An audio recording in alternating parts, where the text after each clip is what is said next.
Selamat malam semuanya. Kembali lagi bersama saya, Dion. Jadi pada kesempatan hari ini, saya akan membahas ya lagi-lagi saham dari Bakery ya. Tidak lain tidak bukan ada BNBL atau Bakery and Brother Tbk. Di mana ini merupakan saham multisektor atau holding multisektor. Namun jangan salah, ini saham menurut saya cukup menarik. Walaupun seperti yang kita lihat penggerakannya itu dung dung dung, naik turun, naik turun, naik turun, gitu guys. So, pada pembahasan kali ini saya akan membahas perkembangan saham ini dari September tahun 2025 sampai Agustus 2026. Tentu dengan beberapa summary-nya dan of course ini bid and offer-nya.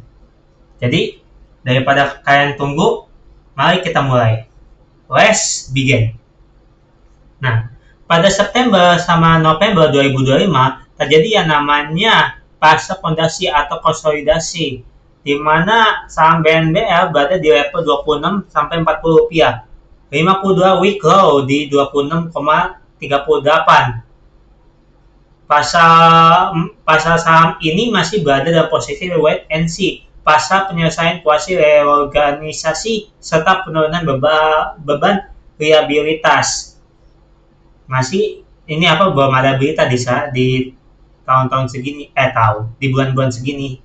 Terus di bulan Desember 2025 sampai Februari 2026 terjadi yang namanya awal rally atau ekspor laporan keuangan, di mana saham BNBL mulai berbaik hala ke 100 rupiah sampai 200 rupiah. Pada akhir Februari 2026, saham melesat hingga 24% dalam sehari setelah rilis kinerja keuangannya di keuangan Polya 2025 dan pengumuman LPSLB.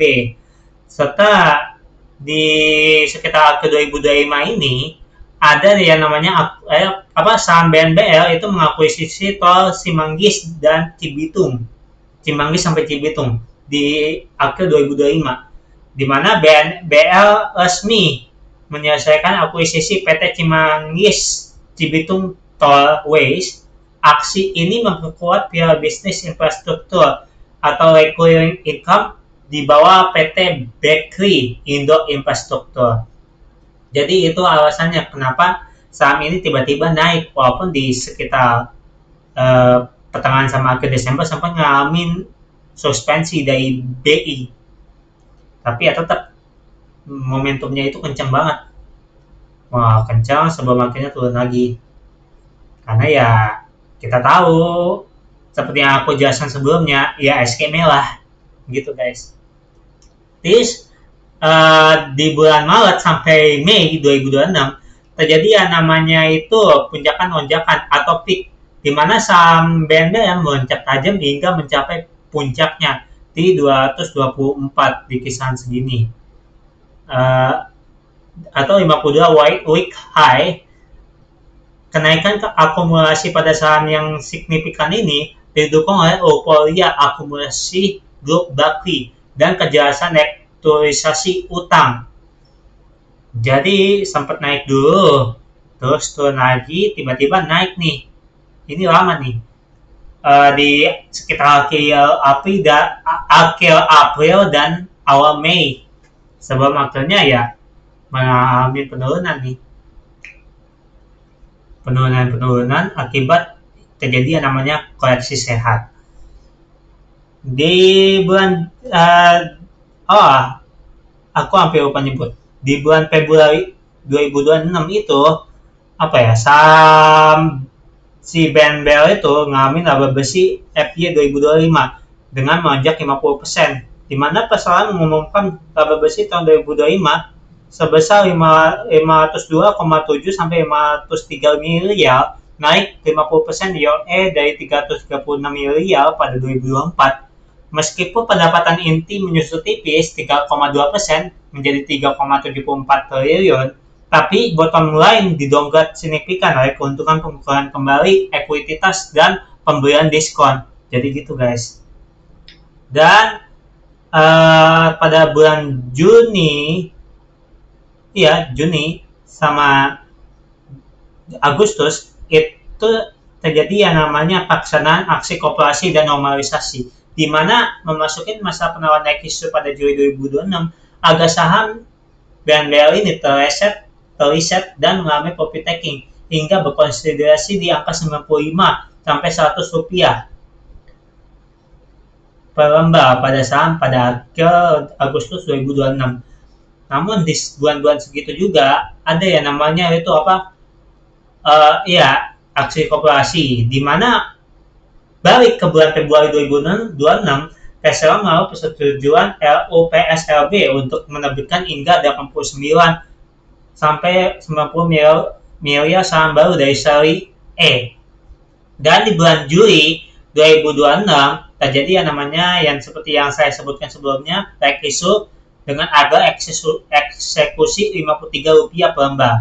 Dana yang diimpun difokuskan untuk pembayaran kewajiban utang anak usaha serta ekspansi modal kerja.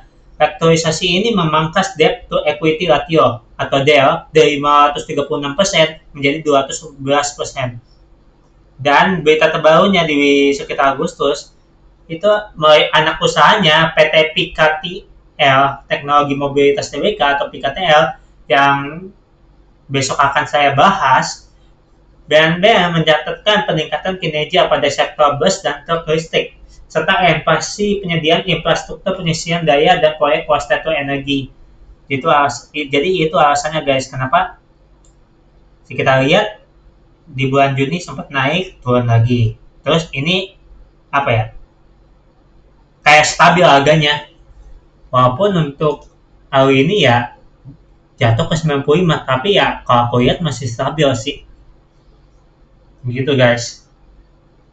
Kalau untuk ngomongin saham ini ya jangka menengah dan jangka panjang menurut keyakinan saya atau prediksi saya guys. Oke, balik sekarang kita bakalan bahas broker summary-nya. Kalau ini seperti yang video sebelumnya udah saya jelaskan ya, dia punya problemnya sendiri.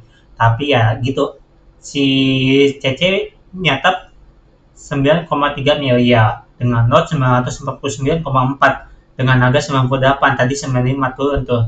Terus XL nih, dia beli di 6,5 miliar dengan lot 634,9 di harga 99 turun. Kalau SK ya semacam pilen lah bagi para investasi, para trading sama para investor. Dan sisanya saham yang kurang aku kenal. Dan untuk bid serta opennya seperti yang kita lihat ini pada gede-gede ya. Tapi ya besok kemungkinan ya IHSG merah. Karena ya akibatnya besok bahkan ada terjadinya demo. Nah, amit-amit ya kalau misalnya besok BNBL ditutup merahnya kenceng banget ya. Masih ada temboknya di 147, tapi ya bahkan ditahan nih sama banyak tembok nih di 95, 94, 93 atau 91, 90, banyak temboknya kok. Tapi kalau misalnya mengalami kenaikan, tapi itu naiknya tipis ya, moga-moga kalau bisa nembus ini apa sekitar 99. Tapi ya menurut saya sampai 99 sih. Sebelum akhirnya turun lagi. Itu kenaikan kecil. Dan kita lihat lebih banyak sell-nya, 10 juta sama 2,5 juta. Jadi ya kemungkinan besok bakal mengalami penurunan gitu guys. Dan itu saja yang bisa saya bahas pada saham hari ini. Jangan lupa buat di like, dikasih subscribe, dan kasih komentar di bawah ya guys. Ini kalian boleh kok komentarnya ini komentarnya positif, negatif, kritik, saran. Saya itu orangnya sangat open mind. Saya bahkan mendengarkan saran, kritik, dan pendapat kalian. Jadi itu saja dari saya. Terima kasih dan selamat buat bermain saham pada besok hari. Goodbye.